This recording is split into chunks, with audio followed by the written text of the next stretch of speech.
नमस्कार। कार्यक्रम शिक्षालयमा स्वागत छ। म माधव बसाल। शिक्षालयमा शिक्षा सम्बद्ध विषयका बारेमा हामीले उठान गर्छौं र हामीले प्रदान गरेका शिक्षा र शैक्षणिक गतिविधिहरू के कस्ता रहेका छौं, हामीले शिक्षाको कुन दर्शनलाई बोक्न सकिरहेका छौं र बोक्नुपर्ने दर्शन कुन रहेको छ। कतै हामी भित्रै रहेको दर्शनलाई बोक्न नसकेका कारणले गर्दा हामी शिक्षाका क्षेत्रमा पछाडि त परिरहेका छैनौं। यो एउटा सोचनीय अथवा विचारणीय विषय रहन्छ। आज यसै विषयसँग सम्बद्ध रहन्छौं। लामो समयसम्म बुटुल बहुमुखी क्याम्पसको क्याम्पस प्रमुख, साथसाथै त्रिभुवन विश्वविद्यालय अंग्रेजी केन्द्रीय विभागको विभागीय प्रमुखका रूपमा समेत रहनुभएका, साथसाथै शिक्षा विकास तथा अनुसन्धान केन्द्रका निर्देशक वरिष्ठ प्राध्यापक प्राणा कृष्णचन्द्र शर्मा हामी माझ हुनुहुन्छ। उहाँलाई कार्यक्रममा स्वागत गरौँ। नमस्कार। नमस्ते। यहाँ शिक्षा क्षेत्रसँग लामो समयदेखि आबद्ध रहनुभयो। सामान्यतया एउटा आङ्गिक क्याम्पसदेखि लिएर शिक्षा विकास तथा अनुसन्धान केन्द्रदेखि लिएर र यहाँले विश्वविद्यालयको त्रिभुवन विश्वविद्यालय केन्द्रीय विभागसँग सम्बन्धित रहेर अङ्ग्रेजी विषयको जुन किसिमको अध्यापन गर्ने र त्यहाँको विभागको नेतृत्व गर्ने कार्य पनि गर्नुभयो। यहाँले नेपालका शैक्षणिक गतिविधिहरूलाई नजिकबाट मूल्याङ्कन गर्दै गर्दा हामीले प्रदान गरिरहेको शैक्षिक दर्शन हाम्रो माटो सुहाउँदो छ कि छैन, अथवा हामी सुहाउँदो छ कि छैन। यहाँ त अङ्ग्रेजी विषयको पनि प्राध्यापक भएका कारणले गर्दा के छ, हामीले कतै पाश्चात्य सिद्धान्तलाई अथवा शैक्षणिक गतिविधिलाई पछ्याउने हुटहुटीमा अगाडि बढ्दै गर्दा हामीले हाम्रोपन कतै भुलेका त छैनौँ? धन्यवाद एकदमै गम्भीर र सान्दर्भिक प्रश्नका लागि। अब हामीले खास गरिकन नेपालको शिक्षाका सन्दर्भमा बहस गर्दा यसको प्रारम्भ बिन्दु जहाँबाट हाम्रा अहिलेका विश्वविद्यालयहरूमा चलिरहेको शिक्षा प्रणाली कहाँबाट सुरु भयो भन्नेबाट हामीले त्यसलाई प्रारम्भ गर्नुपर्ने हुन्छ। लर्ड मेकैलेले 1835 खास गरेर भारतीय उपमहाद्वीपमा कस्तो शिक्षा चाहिन्छ भनेर उनले त्यति बेला भारत उपनिवेश रहेका सन्दर्भमा त्यहाँका चाहिँ शासकहरूलाई, ब्रिटिस शासकहरूलाई सहयोगका लागि आवश्यक पर्ने क्लर्कहरू, सहायकहरू, अफिस एसिस्टेन्टहरू बनाउनका लागि चाहिँ हामीले हाम्रो खालको शिक्षा प्रणाली यो उपमहाद्वीपमा सुरु गर्नुपर्छ भनेर त्यो स्पष्ट पर्पस, बेलायती उपनिवेशको स्पष्ट चाहिँ के भन्दाखेरि तपाईँको उद्देश्यसहित, सहायक जनशक्ति उत्पादन गर्ने उद्देश्यका सहित यो आधुनिक शिक्षा चाहिँ खास गरिकन भारतमा सुरु भयो। र सुरुमा भारतमा उनीहरूले 4वटा मात्रै विश्वविद्यालय बनाए, अब कलकत्ता, बम्बई, मद्रास र पछि इलाहाबाद। र पछि चाहिँ अरू विषयहरू पढाइ भए पनि त्यो पाश्चात्य जगतले स्थापना गरेको विश्वविद्यालयको मुख्य उद्देश्य सहायक जनशक्ति बनाउने थियो, मुख्य जनशक्ति बनाउने थिएन।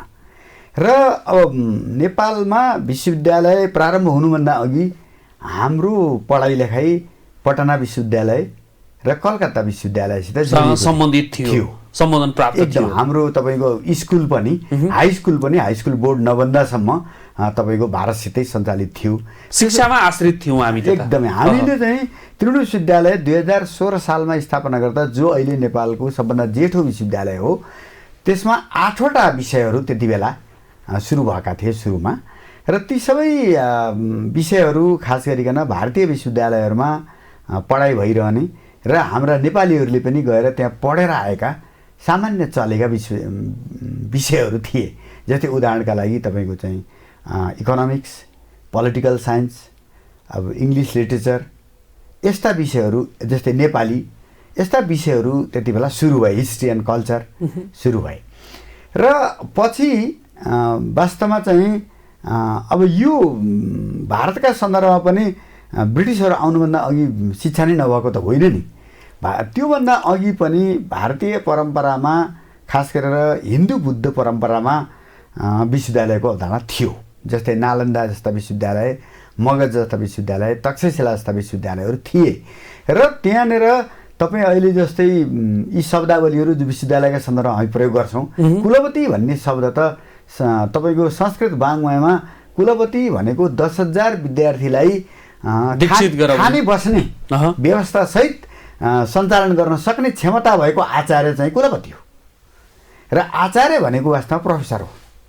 र उपाध्याय भनेको चाहिँ तलब दिएर पढाइने चाहिँ शिक्षक हो। मनु भनेको चाहिँ अब वानप्रस्थी अवस्थामा छोरा बुहारीलाई तपाईँको घरको जिम्मेवारी दिएर पहिला गुरुकुलमा प्राप्त गरेको शिक्षालाई फेरि समाजसेवाका रूपमा गएर श्रीमतीसहित त्यहाँ बसेर पढाउने शिक्षक मनु हो र शिक्षक तलबसहित प्राध्यापन गर्ने उपाध्याय हो र त्योभन्दा माथिल्लो अहिलेको रिडर प्रोफेसर भने जस्तो आचार्य हो र त्यसमध्ये संस्था सञ्चालन गर्ने प्राचार्य हो।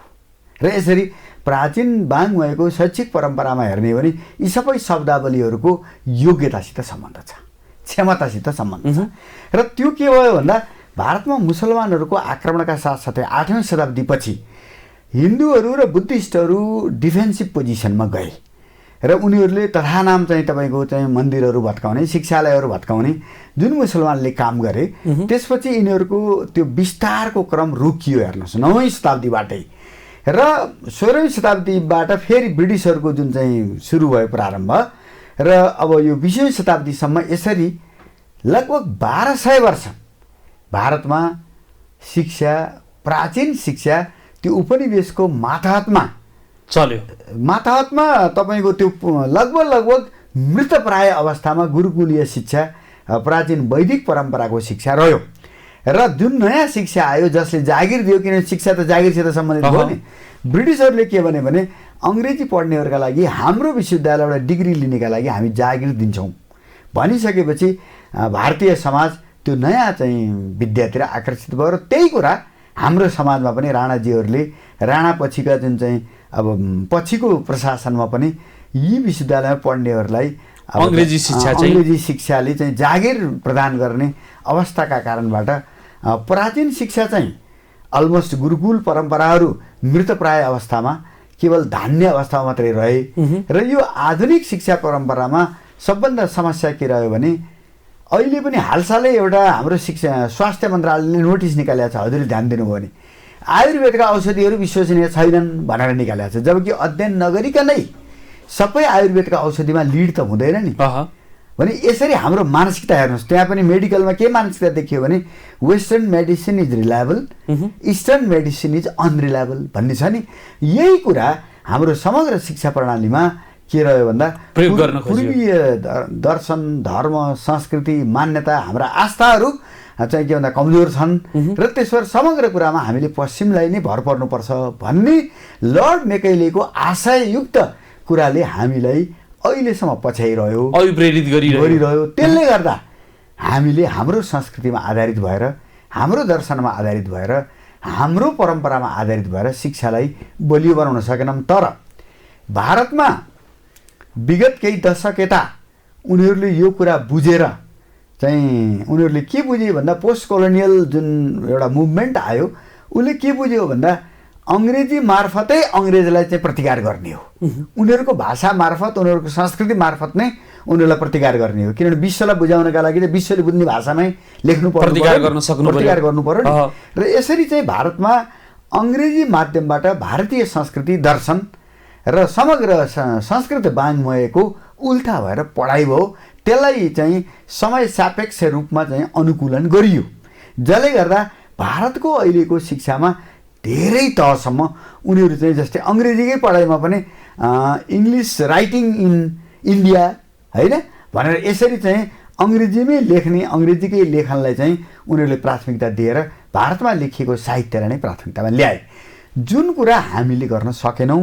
नेपालको परिदृश्यमा पनि यहाँको माटो अनुरूप हामीले अङ्ग्रेजी भाषामा उल्था गरेर प्रकाशन गर्न अझै सकेनौँ। र अझै त्यसमा पनि अझै विडम्बनाको कुरा के रह्यो भने हामीले राजा छँदाखेरि अब एउटा राजपरिवारका वरिपरिका मान्छेहरूले समग्र देशका स्रोतहरूको दुरुपयोग गरेका छन्, जसले गर्दाखेरि हाम्रो संस्कृति सभ्यतालाई अगाडि बढाउन सकिया छैन। र बहुदल आइसकेपछि अब यो काम चाहिँ एकदम मनज्ञ रूपमा हुन्छ भन्ने हामीलाई आशा थियो। र 2046 पछि हामीले के अपेक्षा गरेका छौँ भने पञ्चायतले ल्याएको देशभक्तिको भावनालाई अझै बढी हामी शिखरमा पुर्याउँछौँ भन्ने थियो। तर विडम्बनाको कुरा के हो भने पञ्चायतले कमसेकम नेपाल परिचय भन्ने एउटा पेपर मार्फत तराई, पहाड, हिमालयको संस्कृति, त्यहाँको साहित्य, त्यहाँका भाषा सबै कुरा त कमसेकम त्यो एउटा किताब मार्फत इन्जिनियरहरूलाई, डाक्टरहरूलाई, प्राविधिकहरू सबैलाई, म्यानेजमेन्टका मान्छे सबैलाई पढाएर कमसेकम सुसूचित गराउने काम गर्यो। नेपालभित्रको मन जोडेको थियो। हामीले पञ्चायतले विकास गरेको भनेर त्यो चाहिने विषय पनि फाल्यौँ। त्यो चाहिँ विडम्बना हो। हेर्नुहोस्, र त्यसपछि त्यस्तो हामीले विषय विकासै आजसम्म गर्न सकेनौँ। त्यसले गर्दा नेपाली माटो, नेपाली भूगोल, नेपाली इतिहास र नेपाली संस्कृति हाम्रा विद्यार्थीका बिचमा हामीले लान सकेनौँ। हेर्नुहोस् माधवजी, यसको माध्यम के छ? यो नेपाली माध्यम भएका कारणले गर्दा के छ, यो नवपुस्ताका लागि रुचि पनि भएन, अथवा इङ्ग्लिस मिडियमबाट लान सकेको भए त त्यसमा रुचिकर पनि हुन्थ्यो होला। समय जाएपछि यहाँले अघि भने जस्तै भारतले त्यहाँकै विषयवस्तु, त्यहाँको कल्चर, भाषा हरेक कुरालाई इङ्ग्लिस माध्यमबाट अगाडि बढायो। त्यहाँका पुरातत्त्वदेखि लिएर अभिलेखदेखि लिएर हरेक विषयवस्तुहरूलाई, जसका कारणले गर्दा पश्चिमाहरूले हस्तक्षेप गर्न पनि सकेनन्। तसर्थ हामीले तदनुरूप अगाडि बढाउन नसकेका कारणले गर्दा अहिले हस्तक्षेप भइरहेको छ। नवीन पुस्ताको पनि आकर्षण घट्दै गइरहेको कारण चाहिँ त्यो हो। त्यो एउटा कारण त्यो हो। त्यसमा हामी लाग्दै लागेनौँ। सबभन्दा मेन कुरो अभ्यासै भएन। मेन कुरा के रहेछ भने राज्यलाई सञ्चालन गर्ने राजनीतिले नै हो, जति जसो भने पनि। किनभने शिक्षा मन्त्रालयले जबसम्म यो देशका नागरिकका लागि कस्तो शिक्षा आवश्यकता छ भन्ने निड बेस एनालिसिस गर्दैन, जबसम्म कस्तो खालको उच्च शिक्षा आवश्यकता छ भन्ने चाहिँ अनुसन्धान गराउँदैन, अनुसन्धान नै नगरिकन तथानाम विश्वविद्यालयहरू राजनीतिक दलका आधारमा खोल्ने, राजनीतिक सांसदहरूलाई कहाँनिर पोलिटिक्स गर्नका लागि विश्वविद्यालयको नारा दिँदा सहज हुन्छ भन्ने हिसाबले हामीले विश्वविद्यालय खोलिसकेपछि हाम्रो आवश्यकताको अध्ययन नै भएन। 46 सालपछि हामीले शिक्षालाई, राजाले कमसेकम एउटा काम के गरेका थिए भने पञ्चायतको संयन्त्रभित्र उनका धेरै मान्छे थिएनन्, जसले गर्दा क्याम्पसका प्रिन्सिपलहरू बनाउँदा, क्याम्पस चिफहरू बनाउँदा, विश्वविद्यालयका भिसी, रजिस्ट्रार, रेक्टरहरू बनाउँदा, डिनहरू बनाउँदा सबभन्दा योग्य मान्छेहरूलाई ल्याउने चलन थियो। र त्यति बेला क्याम्पस चिफ भन्ने बित्तिकै मान्छे डराउँथे र भिसी, रजिस्ट्रार भन्ने बित्तिकै एक खालको तिनीहरूको इमेज थियो। हामीले बहुदल आइसकेपछि के त्रुटि गऱ्यौँ भने काङ्ग्रेस सत्तामा गए सबै काङ्ग्रेस हुनुपर्ने, अब एमालेका गए सबै पढेका नपढेका सबै एमालेका हुनुपर्ने, माओवादी गए सबै माओवादीका हुनुपर्ने भन्ने यो हाम्रो कल्चरको विकास राजनीतिक मानसिकताले हामीलाई के गर्यो भने विद्वान भए पनि यो मेरो पार्टीको होइन भन्ने बित्तिकै त्यो विद्वान भएन। र यसरी समग्र देशभरि हामीले कस्तो संस्कृति विकास गऱ्यौँ भने विद्वान हो भने मेरो पार्टीको हुनु पर्यो, अर्को पार्टीको हो भने विद्वान होइन भन्ने मानसिकताले गर्दा अहिले माधवजी देशभरि तपाईँ योग्य मान्छेलाई पनि कुर्सियाँलाई राखिदिनु हो भने पहिलो प्रश्न मान्छेले के गर्छन्, यो कुन पार्टीको हो? र यसरी चाहिँ 46 सालपछि हामीले योग्यताको आधारमा व्यक्तिलाई, सिनियरिटीको आधारमा, क्षमताको आधारमा पदमा राख्नुपर्ने सट्टा नेताको वरिपरि घुमेका भरमा, नमस्ते गरेका भरमा जुन राखियो, त्यो अपरिपक्वता जुन प्रदर्शन गरियो, त्योले गर्दा देशभित्र यो चरम विकृति आएको हो। शिक्षा क्षेत्र पनि त्यसबाट आक्रान्त बन्यो। मैले यहाँलाई जोड्न खोजेँ, विशेष गरेर हामी पूर्वीय दर्शनसँग सम्बन्धित रहेर पनि हामी कुरा यहाँ त भाषा साहित्यसँग पनि सम्बन्धित हुन्छ। पूर्वीय दर्शनको पनि यहाँ अत्यन्तै अध्येताका रूपमा पनि रहनु भएको छ, विज्ञताका रूपमा पनि रहनुहुन्छ। के छ, यसलाई हामीले हाम्रो पेडागोजीमा अथवा यहाँका करिकुलमहरूमा समाविष्ट गर्न सक्छौँ या सक्दैनौँ? अहिलेको परिस्थितिलाई हेर्दै गर्दा कतिको प्रयोग गरेको देख्छौँ, अथवा यी पेडागोजी जुन पूर्वीय सभ्यता संस्कृतिसँगका पेडागोजीहरू प्रयोग गर्दै गर्दा नवीन पुस्ताको आस्था बढेर जान्छ अथवा घटेर जान्छ? अब एउटै सानो उदाहरण, अहिले युरोप, अमेरिका उनीहरू त यताप्रति आकर्षित भएको देख्छौँ हामी। हजुर, एकदम। अहिले तपाईँ हेर्नु भने संसारमा सबभन्दा बढी पूर्वबाट उनीहरूले लिएर गएर जीवन पद्धतिलाई अँगालेको योग हो, तपाईँको चाहिँ प्राणायाम हो, ध्यान पद्धति हो। भनेपछि त पश्चिमले के बुझ्यो भने जीवनलाई सन्तुलन गर्नका लागि त योग शिक्षा नभई हुँदो रहेनछ, समाधिको शिक्षा नभई नहुँदो रहेछ। र बुद्ध दर्शनका पनि धेरै कुरा उनीहरूले लिएर गएर ध्यानको कुरा, अहिले संसारमा सबभन्दा बढी तपाईँको मानिसहरू दत्तचित्त भएर लागिरहेको विधा भनेको योग शिक्षा र ध्यान हो। भनेपछि यदि हामीले हाम्रो अहिलेको जुन चाहिँ विकृत मानसिकता हो, हाम्रो अहिले जुन विसङ्कलित मानसिकता हो, यसलाई सुधार गर्नका लागि त हामीले योग र ध्यान पद्धतिलाई नै स्कुलदेखि हामीले क्याम्पससम्म त्यसलाई हामीले चाहिँ समावेश गर्नुपर्ने हुन्छ। र यस सन्दर्भमा भारतमा धेरै काम भइसकेको छ।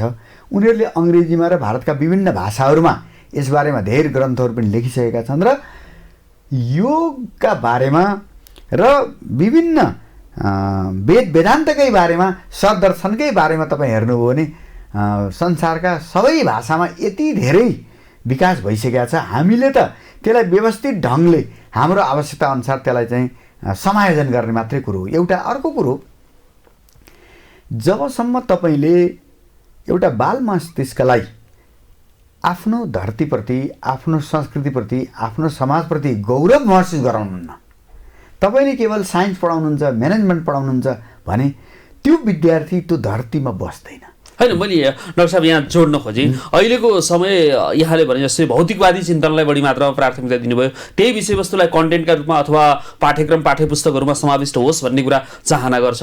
पूर्वीय दर्शन अलिकति यो भौतिकवादी नभइकन अलिकति चेतनामा बढी मात्रामा आधारित भयो। त्यो चेतनाका कुरालाई अहिलेको जुन जेनेरेसनले पचाउन नसकेको होइन, हामीले त्यसलाई उपयुक्त ढङ्गले चाहिँ के भन्दाखेरि समाविष्ट गर्न नजानेको।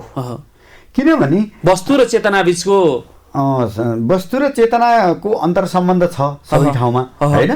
त्यसो भएको हुनाले अरविन्दो के भन्नुहुन्छ भने तपाईँले कुनै कुरालाई खोज्नका लागि त्यसको अन्तर्वस्तुमा पुग्नै पर्छ। मनोविज्ञान पढ्नका लागि मनोविज्ञानको तहमा पुग्नै पर्छ, होइन? त्यसो भएर तपाईँले भौतिक शास्त्रको अध्ययनका लागि भौतिक शास्त्रको तहमा पुग्नै पर्छ। त्यसो भएको हुनाले तपाईँको चाहिँ अब पश्चिमाले आइन्स्टाइन तपाईँले हेर्नुभयो भने आइन्स्टाइनले त साइन्स र रिलिजनलाई, साइन्स र स्पिरिचुअलिटीलाई उनले धेरै मात्रामा उनले जोडेर लेखेका लेखहरू छन्। तपाईँले चाहिँ पश्चिममा धेरै चाहिँ तपाईँको फिजिसिस्टहरू, होइन, धेरै फिजिसिस्टहरू, तपाईँको क्वान्टम फिजिक्सका धेरै ठुला विद्वानहरू, होइन, आध्यात्ममा जोडिएका छन्।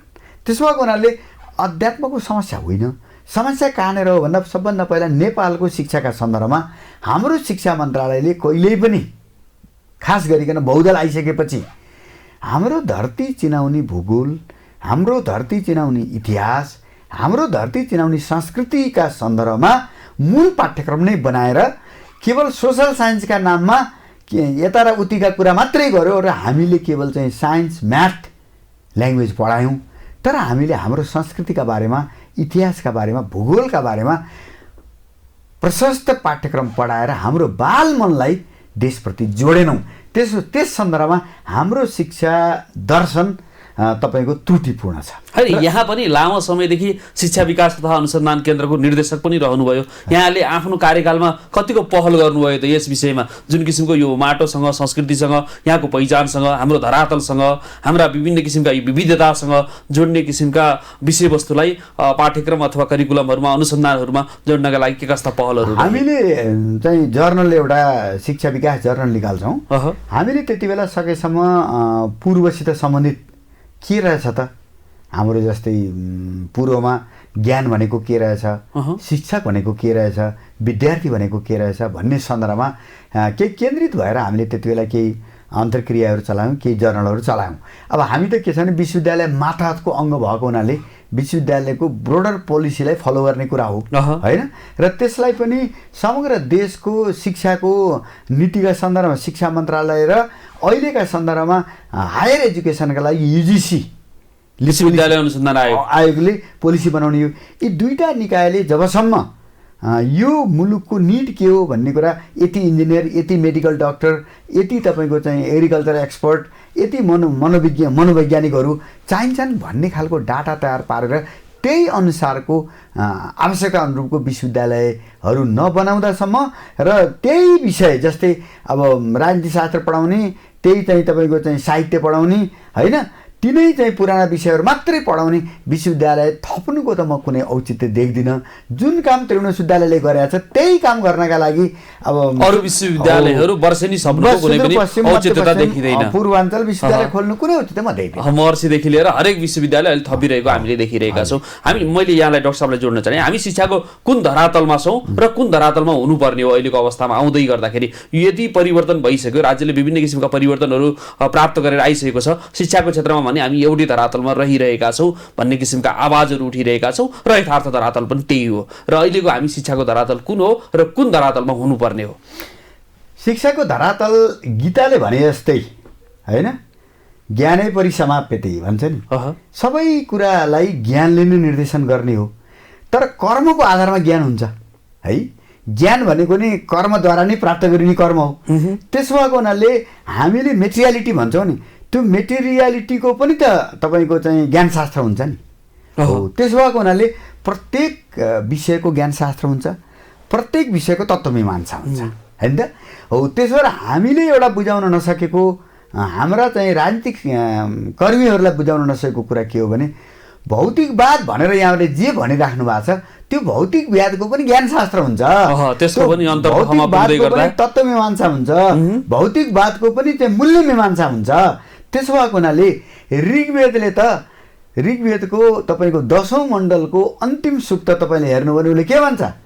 सनावतु सनौ भनौतु सवीर्यं करवावहै तेजस्विनावधीतमस्तु। हेर्नुहोस्, सँगै हिँडौँ, सँगै खाउँ, ठुला ठुला प्रोजेक्टहरू सँगै कार्य गरौँ, सवीर्यं करवावहै भने त्यही हो नि। त्यो त ठुला ठुला प्रोजेक्टहरू त नमिली त हुँदैन होइन भनेर त्यो तपाईँको अन्तिम सूक्त 191औं सूक्त 10औं मण्डलको उसले त के भन्छ भने सबै हाम्रा मनहरू मिलुन्, सबै हाम्रा विचारहरू मिलुन् भनेको छ। भनेपछि यहाँभन्दा ठुलो समाजवाद संसारमा अरू के हुन्छ? के छ? अब यहाँले त विकासानन्दसँग पनि सम्बन्धित रहनुभयो, विशेष गरेर उहाँले दिएको जुन शिक्षासँग सम्बन्धित धारणा के रहन्छ होला? यस्तो छ, अब यो चाहिँ के छ भने अब व्यक्तिले दिने कुरा त आफ्नो ठाउँमा सीमा छ। हाम्रो त वाङ्मय शास्त्रले नै होइन, हाम्रो शास्त्रले नै के भन्छ भने कर्म नगरिकन, गीतामै भनेको छ नि, नै कश्चित् क्षणमपि जातु कर्म होइन। श्रीकृष्णले के भन्छन्? कर्म नगरिकन कुनै पनि जीव 1 मिनट पनि बस्न सक्दैन र मैले वास्तवमा गर्नुपर्ने त केही छैन, तर मलाई हेरेर संसार चल्ने भएको हुनाले म निष्क्रिय भयो भने सारा संसार पनि निष्क्रिय हुन्छ। र उनले के भनेका छन् भने जनक आदि राजाहरू पनि कर्म गरेकै कारणबाट लोक कल्याणका लागि त कर्म गर्नु पर्यो नि त। हो, त्यसो भएको हुनाले हाम्रो वाङ्मयले कर्म नगर भन्दैन, हाम्रो वाङ्मयले त के भन्छ भने कर्म गर, कर्मभन्दा बढी रिजल्टलाई पहिलेदेखि ठिक नगर। कर्मण्येवाधिकारस्तु मा फलेषु सुखदाचन। तपाईँले चाहिँ राम्ररी पढ्नुभयो भने रिजल्ट त राम्रो आइहाल्छ नि, स्वाभाविक आउँछ। त्यसका लागि किन तपाईँले चाहिँ त्यसो भएर गीताले सबभन्दा बढी असङ्गको कुरा है, तपाईँले चाहिँ के भन्दाखेरि आश्रित नभइकन फलको कामना नगरिकन असङ्ग भन्छ नि गीताको भाषामा, किन फोकस गरेको छ भने राम्रो पढ्ने विद्यार्थीले त रिजल्टको बारे सोध्नु पर्दैन। अनि यही यहाँले भनेको विषयवस्तु जुन गीताका दृष्टिकोण छन्, यो अहिले पश्चिमाहरूले पनि फलो गर्दै अनुसरण गर्दै गइरहेको हामीले पाइरहेका छौँ, तर हामीले हाम्रा पाठ्यक्रममा यसलाई स्वतस्फूर्त रूपमा समाविष्ट गर्न सकिरहेका छैनौँ। केही विश्वविद्यालय स्थापना गरिदिएको छ र विश्वविद्यालयकै नाममा ती कार्यक्रम सञ्चालित छन्, तथापि त्यो विश्वविद्यालयमा पनि त्यसलाई मूलधारमा नलगेर अहिले त त्यो नै सहायक बन्दै गइरहेको छ। नेपाल संस्कृत विश्वविद्यालयकै गति हेर्दै गर्दाखेरि पनि अहिले अन्य विश्वविद्यालयले जुन यो गीताको दर्शनलाई समाविष्ट गरेर अगाडि बढ्दाखेरि के शिक्षाको उन्नति अगाडि बढ्न सक्दैन? एकदम सक्छ नै, र हुनुपर्ने पनि त्यही हो। र अर्को म यहाँनिर के कुरा जोड्न चाहेँ भने जबसम्म त्रिभुवन विश्वविद्यालयमा सुधार हुँदैन, अन्य विश्वविद्यालयमा सुधार भएर खास प्रभाव पर्दैन। किनभने बहुसङ्ख्यक विद्यार्थी पनि सबै विश्वविद्यालय एकातिर, त्रिभुवन विश्वविद्यालय एकातिर हुँदा पनि त्रिभुवन विश्वविद्यालयले 60% भन्दा बढी उच्च शिक्षाको जिम्मा उसकै काँधमा छ र जनताका छोराले अहिले पनि पढ्ने विश्वविद्यालय त्रिभुवन विश्वविद्यालय नै हो।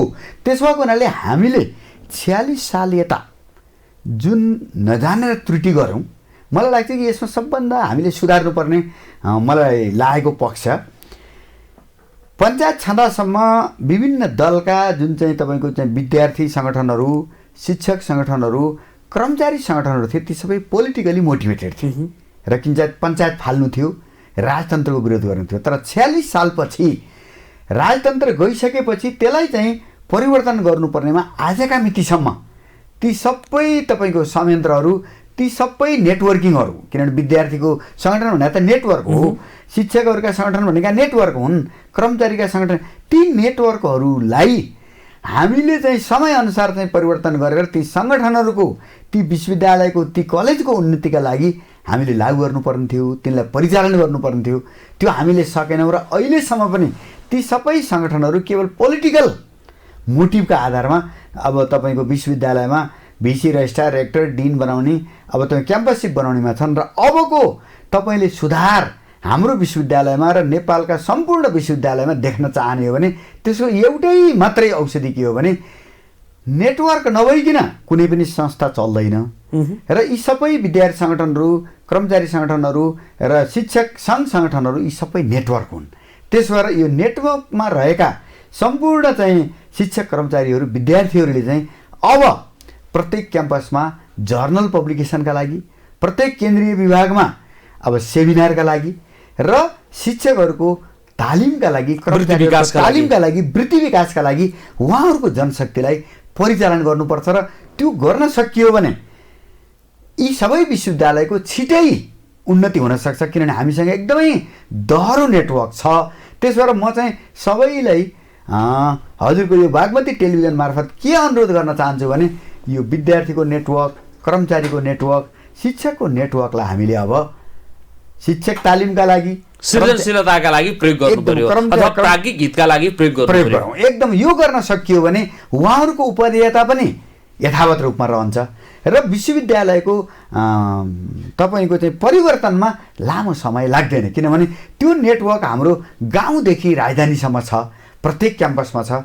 त्यसो भएको हुनाले त्यो नेटवर्कलाई गाली गर्ने होइन, त्यो नेटवर्कको मुभमेन्टलाई पोलिटिक्सबाट एजुकेसनमा रूपान्तरण राजनीतिबाट प्राज्ञतामा रूपान्तरण गरौँ, सोचमा परिवर्तन ल्याउनु पर्यो। यस्तो गर्न सकियो भने उहाँहरूको पनि कल्याण छ र समग्र देशको समग्र विश्वविद्यालयको र खास गरेर त्रिभुवन विश्वविद्यालयको त्यसका सम्बन्धित तपाईँको चाहिँ आङ्गिक क्याम्पस र अब तपाईँको एफिलिएटेड क्याम्पस दुवैको चाहिँ कल्याण हुन्छ र त्यो गर्न सकियो भने मलाई लाग्छ कि यो बाहिर जाने जुन मानसिकता छ त्यसलाई पनि केही हदसम्म हामीले एउटा प्रकारान्तरले रोक्न सक्छौँ। त्यसो यो बाहिर जाने कुरा चाहिँ विकृतिकै रूपमा लिनुपर्छ अथवा संस्कृतिका रूपमा पनि लिँदा हुन्छ।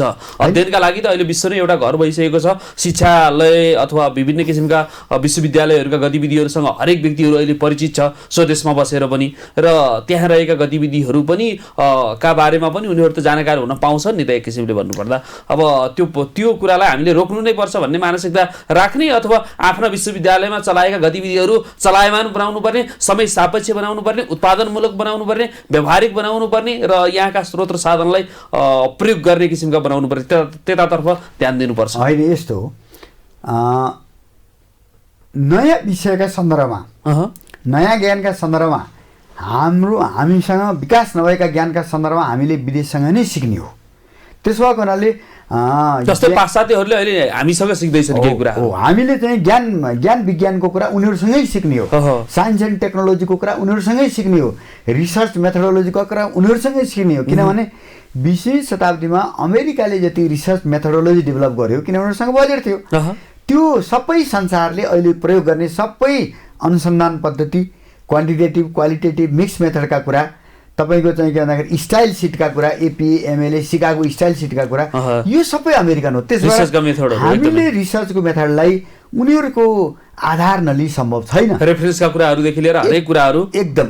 तर हामीले हाम्रा आफ्ना विषयहरूलाई समृद्ध बनाउनका लागि हाम्रा चाहिँ अनुसन्धातालाई बाहिर पठाउनु पर्छ। तर बाह्र पढेर उनीहरू वास्तवमा भन्ने हो भने शैक्षिक आधार नै तयार नपारिकन अहिले जसरी विद्यालय तह उत्तीर्ण गर्दै गर्दा हजुर अहिले लाखौँ जुन नेपाली बाहिर गएका छन् ती उनीहरू सिक्न होइन, यो मुलुकमा मेरो भविष्य छैन, यो मुलुकको राजनीतिले अब उद्धार नगर्ने भयो भन्ने एक खालको तपाईँको चाहिँ निराश मानसिकता, विदेश नगइकन कल्याण हुँदैन, हाम्रो परिवार पाल्न सकिँदैन, यो मुलुकमा जागिर पाइँदैन, रोजगारीका नयाँ नयाँ अवसरहरू यहाँ सिर्जना भएका छैनन् भन्ने जुन मानसिकताबाट हाम्रा चाहिँ अहिले 12 पास गरेर जाने विद्यार्थीहरू छन् उनीहरू सिक्न गएका होइनन्, उनीहरू त जागिर खोज्न गएका हुन्, उतै तपाईँको चाहिँ बसोबासका लागि गएका हुन्, उनीहरू माइग्रेसनको प्रोसेसमा गएका हुन्। त्यसो भएको हुनाले माधवजीले भने जस्तै उच्च शिक्षामा अनुसन्धानका लागि हामीले निरन्तर रूपमा संसारका टप विश्वविद्यालयहरूमा हाम्रा चाहिँ अनुसन्धानता पठाउनै पर्छ। त्यो ज्ञानलाई ल्याएर हामीले हाम्रा विश्वविद्यालय समृद्ध बनाउनै पर्छ। तर यसरी जुन अहिले हाम्रा चाहिँ स्कुल तहका विद्यार्थीहरू गइरहेका छन् यो चाहिँ हाम्रो चाहिँ अज्ञानताका कारणबाट हामीले उनीहरूमा देश प्रेम जगाउन नसकेका कारणबाट देशमा सामान्य पनि जागिर यहाँ देशमा बाँच्ने सम्भावना छ भन्ने आशा देखाउन नसकेका कारणबाट गएका हुन् र त्यसमा हामी राजनीति मुख्य रूपमा दोषी छ, त्यसबाहेक हामीहरू पनि जिम्मेवार छौँ। त्यही त प्राज्ञिक व्यक्ति पनि त यहाँनिर दोषी हुनु पर्यो, जिम्मेवारी हुनु पर्यो, अथवा राजनीतिले देखाएको बाटोमा मात्रै अगाडि बढ्नुपर्छ भन्ने किसिमका दृष्टि त राख्नु हुँदैन। पक्कै पनि आफ्नो कर्तव्य के हो भन्ने कुरा त पहिचान गर्न सक्नु पर्यो। हरेकले आफ्नो धर्मलाई बुझ्न सक्यौँ भने पक्कै पनि त्यसको समुन्नति हुन्छ होला। अब अर्को कुरा रहन्छ, यहाँले विशेष गरेर विद्यार्थीको धर्म, अध्यापकको धर्म, अभिभावकको धर्म, विश्वविद्यालयका पदाधिकारीहरूको धर्म, हरेकको धर्म रहन्छ। पूर्वीय र पाश्चात्य दृष्टिकोणबाट यसलाई मूल्याङ्कन गर्दै गर्दाखेरि हामी कसरी अगाडि बढ्नुपर्छ होला, कसले कसको धर्म के हो भन्ने कुरा बुझ्नुपर्छ होला। यहाँ त बटम लाइन नचिनेर चाहिँ गाह्रो परिरहेको छ भन्ने हामीले आकलन गर्दछौँ। एकदमै यो बहुतै सान्दर्भिक प्रश्न हो माधवजी, धन्यवाद छ। मुख्य कुरो हाम्रो देशको विकास नभएकै कारण के हो भने स्वधर्मे निधनम श्रेयो परधर्मो भयावह होइन। मलाई चाहिँ संसारमा गीता जस्तो एउटा ग्रन्थ जानेर सबै कुरा पाउनुहुन्छ त्यस्तो कुनै ग्रन्थ छैन, कुनै ग्रन्थ छैन। त्यसो समग्र हिन्दू दर्शनको चाहे वेद होस्, वेदान्त होस्, षड्दर्शन होस्, यी सबैको त्यसो गीता 2-4 पटक पढेर बुझिँदैन है। अब मैले यो कुरा किन जोडिराखेको छु भने यसले के भन्यो, गीताले भने अर्जुनलाई कृष्णले के भने, कुरो मेरो बुझ, काममा लाग, कर्तव्य निर्वाह गर। किनभने प्रत्येक मान्छेको स्वभाव अनुसार उसले कर्म गर्छ है। प्रकृति क्रियमाणानि गुणकर्माणि सर्वश होइन हो। त्यसो भएको हुनाले तिमीले मेरो कर्तव्य पालन गर्दिन भन्छौ भने तिमी कर्तव्यबाट विरत छौ। तिमीले अर्जुन गलत कुरा गरिराखेका छौ। किनभने प्रत्येक मान्छेको प्रमुख कुरा के हो भने जुन ठाउँमा छ, जुन दायित्व लिएको छ त्यो निर्वाह गर्ने हो। त्यसो भएको हुनाले गीताका हिसाबले त कर्म नै प्रथम हो होइन। हेर्नुहोस् है, पश्चिमको विकास किन भयो भन्दा उनीहरूले कर्म नै प्रथम हो भन्ने कुरा अगाडि राखे। हामीले गीता जस्तो ग्रन्थको पाठ गऱ्यौँ तर हामीले कर्म होइन गफमा हामी गयौँ। त्यसो भएर फिलोसफी हाम्रो हेर्नुहोस्, सारा वेस्टले जे गरिरहेको छ बाइबलले त कर्म गर त भन्दैन नि। बाइबलले त पाप कर्मबाट मान्छे जन्मेको हो। त्यसो भएर पाप कर्मबाट मान्छे फलन म्यान भन्छ बाइबलले त है। जेस के फादरले भनेको एप्पल नखाऊ भनेको चाहिँ गार्डन अफ एडनमा आदम एन्ड इभले ईश्वरले भनेको नमानेको हुनाले त्यो सेउ खाएको हुनाले पतित हो र त्यही पतितबाट जन्मेको जात मानव हो। त्यसो भएको हुनाले मान्छेको त एउटै कर्तव्य के हो भने ईश्वरसित माफी मागेर स्वर्गमा जाने हो, कर्म गर्ने होइन। बाइबलको धर्मअनुसार कर्मलाई कतै पनि प्राथमिकता दिइएको छैन। हेर्नुहोस्, गीताले के भन्छ भने सबै कुरा छोडेर स्वधर्म तिम्रो ड्युटी के हो। तिमी शिक्षक हो भने तिम्रो स्वधर्म चाहिँ पढाउने हो, तिमी विद्यार्थी हो भने तिम्रो स्वधर्म पढ्ने हो, तिमी चाहिँ पुलिस हो भने स्वधर्म चाहिँ रक्षा गर्ने हो, तिमी कर्मचारी हो भने एकदम स्वधर्म। स्वधर्म भनेको आफ्नो पोजिसन अनुसारको कर्तव्य हेर्नुहोस्। गीताले दिएको कुरालाई सबै पाश्चात्य जगतले अनुसरण गरेर उनीहरू यति समृद्ध भए।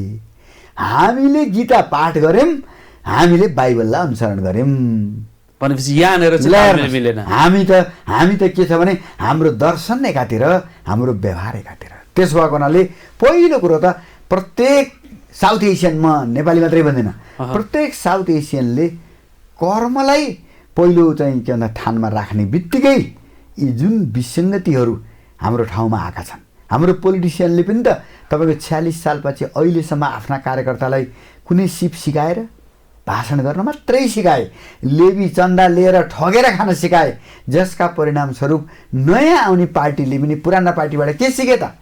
यो पो सजिलो बाटो रहेछ त। अब अहिले त तपाईँको वडाध्यक्षको तलब तोकिदिएपछि त किन पढ्ने, किन लोकसभा पास गर्ने? ल भन्नुहोस्, अब गाउँमै बसेर दादागिरी गरेर अब वडाध्यक्ष जितिन्छ, मासिक तलब खान पाइन्छ भनेपछि त मान्छेले सेवा आयोग पास गर्ने कुरा, पढ्ने कुरामा त मान्छेलाई चाहिँ एक खालको निराशा आयो नि त। किन पढ्ने, किन दुःख गर्ने? टुप्पी कसेर पढ्ने भनिन्थ्यो नि लोकसभा पास गर्न, किन गर्ने?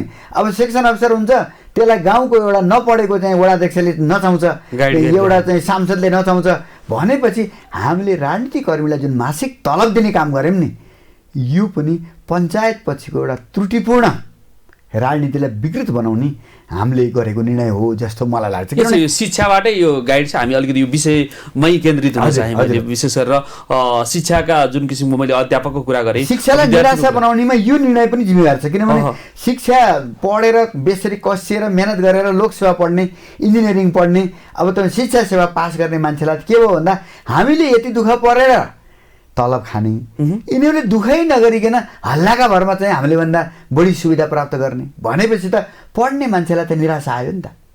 लोकसेवा कसिएर पढ्ने मान्छेलाई, तपाईँ शिक्षक सेवा कसिएर पढ्ने मान्छेलाई निराशा आयो र राजनीति सेवा गर्ने हो भन्नेबाट राजनीति त सजिलो जागिर रहेछ भन्नेमा गयो नि त। त्यसो भएको हुनाले नेपाली राजनीतिले यस विषयमा पनि पुनर्चिन्तन गर्नुपर्छ, राजनीति सेवा हो कि जागिर हो त्यतातिर। किनभने त्यसले हाम्रा शिक्षकलाई, हाम्रा विद्यार्थीलाई, हाम्रा प्राध्यापकहरूलाई अलिकति निराश बनाएको छ है। र हाम्रो दर्शन अत्यन्त उच्च छ, तर हाम्रो व्यवहार चाहिँ दर्शन अनुरूप नभएकै कारणबाट नेपाल, इन्डिया, श्रीलङ्का, बङ्गलादेश जस्ता मुलुकहरू पछाडि परेका हुन्। त्यसो भएको हुनाले कर्मका साथसाथ, कर्मलाई जहिले पनि तपाईँको चाहिँ कर्मका साथ आस्था चाहिन्छ, प्राधान्य दिनु पर्यो कर्मलाई, र आस्था पनि, आस्था चाहियो, श्रद्धा चाहियो। श्रद्धावान लभते ज्ञानम, होइन? श्रद्धा नभए त ज्ञानै हुँदैन नि। हो, त्यसो भएको हुनाले तपाईँको चाहिँ बाइबलमा के भन्छ भने फेथ मुभ्स माउन्टेन्स भन्छ कि आस्था भनेको त्यस्तो चिज हो, तपाईँले पढ्दा पनि म जरुर पास गर्छु भन्ने तपाईँ आस्था साथ पढ्नु भने त निश्चित पास गर्नुहुन्छ। हो, त्यसो भएको हुनाले आस्था नभइकन, श्रद्धा नभइकन कुनै पनि प्राप्ति हुँदैन। र अहिले हाम्रा युवाहरूमा त्यो आस्था र श्रद्धाको अभाव भयो, किनभने उनीहरूमा यो मुलुकमा बसेर हाम्रो भविष्य छ भन्ने कुराको आस्था हामीले जगाउन सकेनौँ। र त्यो कारण के त भन्दा अब नपढेका मान्छेहरू, नेताका वरिपरि घुम्नेहरूले ठुल्ठुलो पदमा जुन नियुक्तिहरू खाए, योग्यता अनुसार भन्दा नि अयोग्य मान्छेहरूले ती पद ओगटेको देखिसकेपछि योग्य मान्छेहरूले विदेशमै ठिक रहेछ, बरु त्यहाँ त काम गर्दाखेरि त न्याय त पाइन्छ, यो मुलुकमा न्याय भनेपछि हाम्रो देशमा न्याय प्राप्त छैन। माने जो उपयुक्त तरिकाले पढेका मान्छेले चाकरी नगरिकन पाउनुपर्ने जुन सुविधा हो त्यो नपाएपछि त अन्याय नै भयो। अन्याय नै हो एकदमै। जुन किसिमको उसमा दक्षता छ, त्यो दक्षता अनुरूपको उसले सेवा गर्ने वातावरण प्राप्त गर्न सकेन अथवा त्यो सेवामा प्रवृत्त हुन पाएन भने पक्कै पनि त्यसभित्रको अन्याय नै त्यसलाई हामीले लिनुपर्ने हुन्छ। त्यसो भएको हुनाले जबसम्म हामीले यी सबै संस्थाहरूमा रुल अफ ल स्थापित गर्न सक्दैनौँ, न त हाम्रो प्रजातन्त्र लोकतन्त्रको जरो नै दिगो हुन्छ, यो व्यक्तिवादमै अडिन्छ।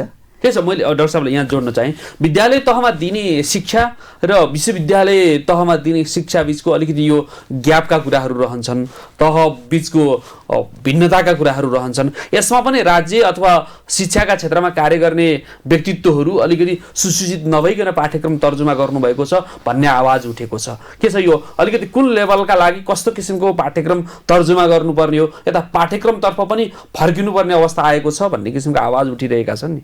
त्यो यथार्थ हो।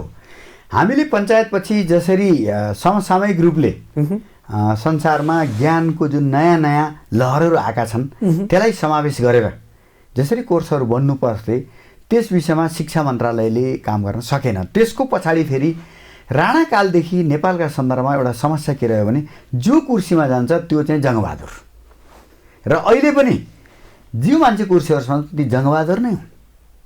र यो जङ्गबहादुरको मानसिकताले र नेपालीको मानसिकता फेरि के छ भने जो कुर्सीमा पुग्यो जय जयकार गर्ने, र यो मानसिकताले तपाईँको चाहिँ सचिवहरू, सहसचिवहरू, उपसचिवहरू, प्राध्यापकहरू, शिक्षकहरू सबै यो मानसिकताले ग्रसित छन्, चलायमान छन्, ग्रसित छन्, जसले गर्दा राजनीतिमा उपयुक्त शिक्षा नपाएका व्यक्तिहरू नै अब एकदमै विद्वान मान्छेका पनि महानिर्देशक तिनी भए।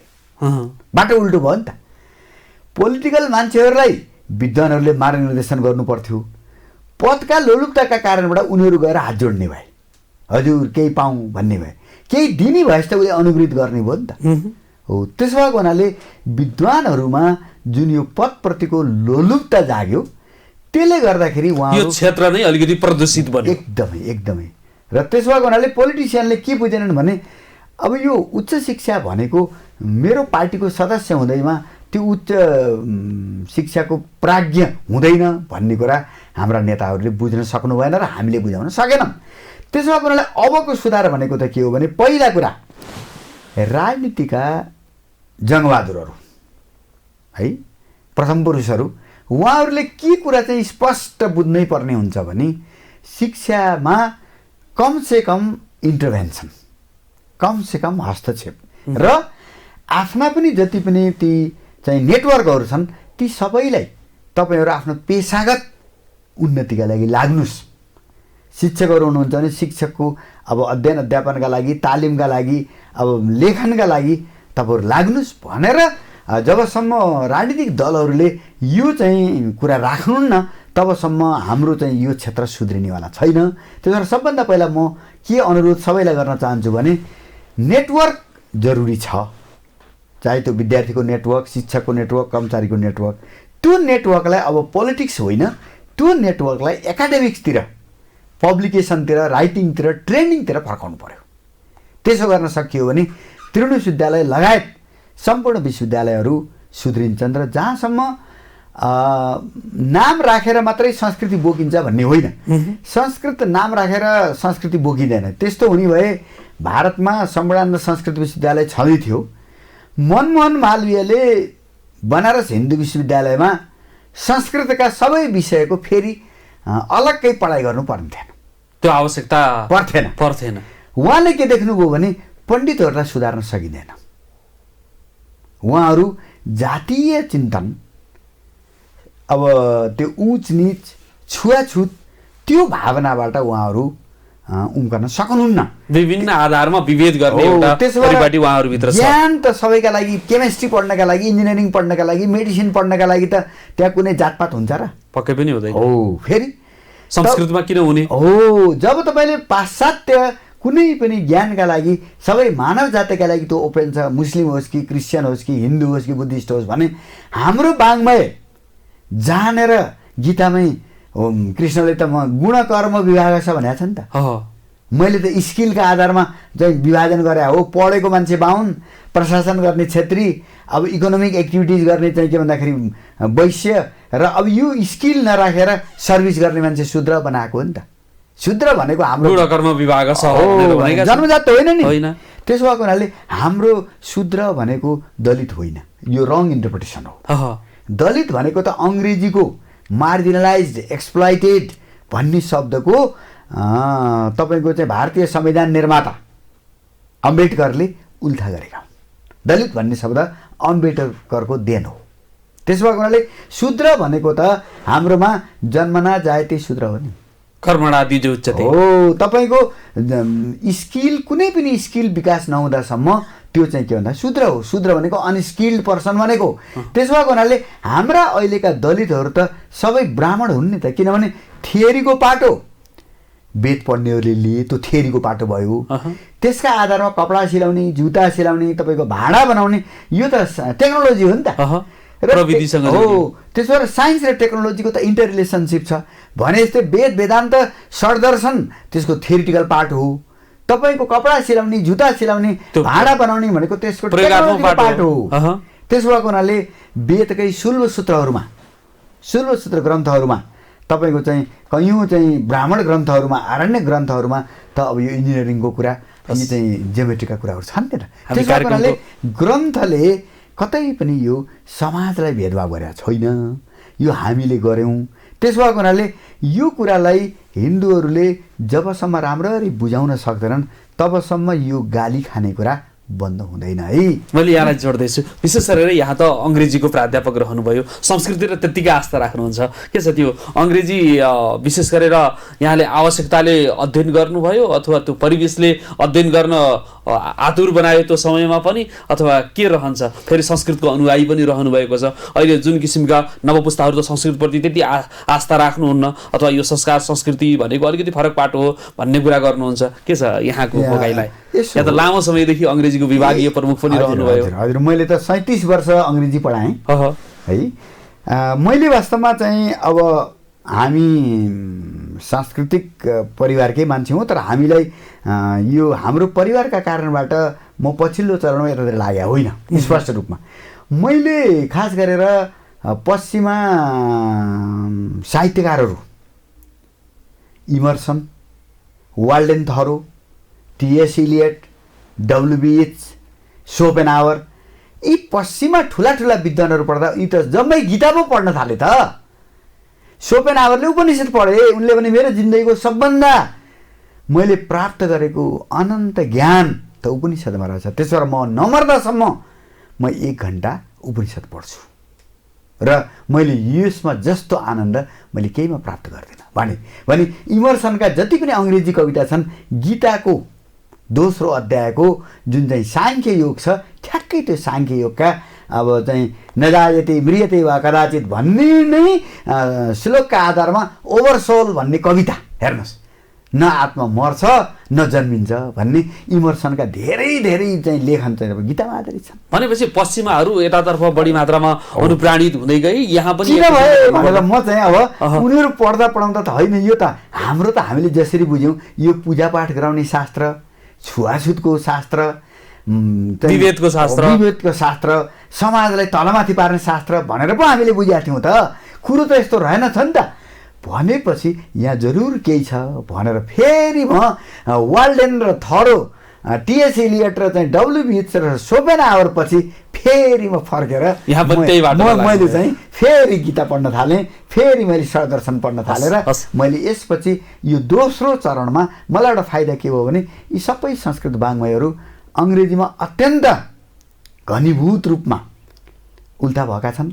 वेदकै तपाईँको 10औं अङ्ग्रेजी उल्था छन्, युरोपका सबै भाषामा उल्था भएका छन्। र अब म अङ्ग्रेजीको मान्छे भएको हुनाले मलाई एउटा फाइदा के भयो भने म संस्कृत पनि बुझ्छु, अब हिन्दी नेपाली बुझ्ने नै भएँ र अङ्ग्रेजीमा उल्था भएका पनि शास्त्रहरू पढ्दा मलाई एकदमै आनन्द अनुभूति भयो। र भारतका पनि ठुला विद्वानहरू खास गरेर तपाईँको स्वामी विवेकानन्द र श्री अरबिन्दोले सम्पूर्ण वेद र वेदान्तलाई अङ्ग्रेजीमै उहाँहरूले प्रस्तुत गर्नुभयो र त्यो रस मैले प्राप्त गर्न सकेँ। र पछिल्लो खास गरेर हिन्दू दर्शनको पछिल्लो व्याख्याता भनेका यी दुईटा नै हुन्।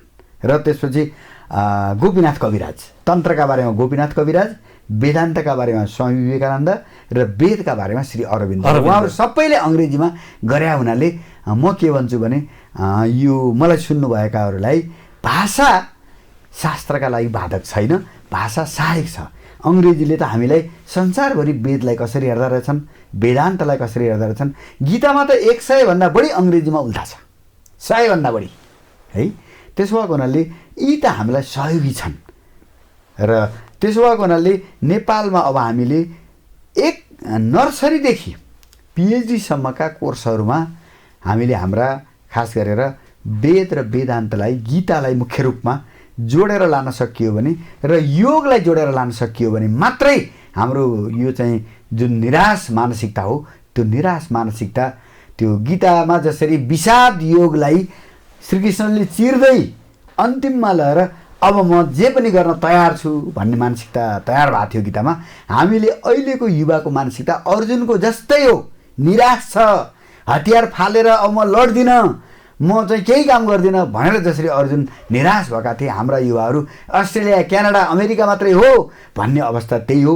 हामीले श्रीकृष्णको भूमिका, गीतामा उनले खेलेको भूमिका हामीले चाहिँ कर्मै गर्नुपर्छ भनेर सिकाउन सक्यौँ भने मात्रै त्यो मानसिकता फर्काउन सक्छौँ, होइन भने हामी सक्दैनौँ। हस्, आफ्नो व्यस्त समयका बावजुद पनि बागमती टेलिभिजनको शिक्षालय कार्यक्रमलाई समय दिनुभयो। विशेष गरेर यहाँको जुन किसिमको प्रदीप्त छ ज्ञानले यहाँ ओतप्रोत जसरी हुनुभएको छ पूर्वीय पाश्चात्य हरेक क्षेत्रबाट, त्यसरी नै नेपाली शैक्षणिक क्षेत्रलाई अथवा शिक्षाको क्षेत्रलाई सिन्जित गराउनका लागि अबको समय यहाँको व्यतीत रहोस्। हाम्रो कार्यक्रमका तर्फबाट र टेलिभिजनका तर्फबाट विशेष धन्यवाद।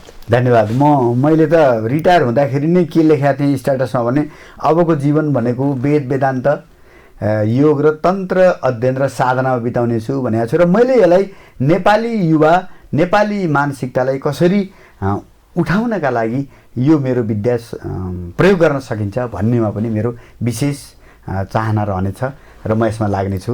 र मलाई आज जसरी मेरा भावना राख्ने समय दिनुभयो यसका लागि म बागमती टेलिभिजनलाई र विशेष गरेर माधवजीलाई धन्यवाद दिन चाहन्छु। शिक्षा महत्त्वपूर्ण पाटो हो, तर शिक्षाका क्षेत्रमा रहेका क्रियाकलापहरू के कस्ता छन् त, गतिविधिहरू कसरी सञ्चालित छन्, यो पनि महत्त्वपूर्ण पाटो रहन्छ।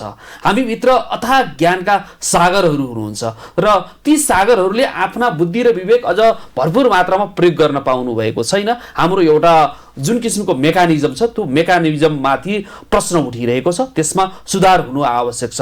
पूर्वीय पाश्चात्य हरेक क्षेत्रले एउटा अनुसरण गर्ने धरोहर हामीभित्र रहेको छ। यसलाई अनुसरण गरेर अगाडि बढ्न सक्यौँ भने नेपाली शिक्षा जगत आलोकित हुन सक्छ, प्रदीप्त हुन सक्छ।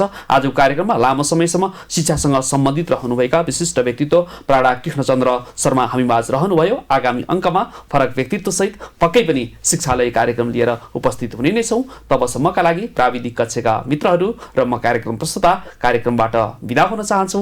नमस्कार।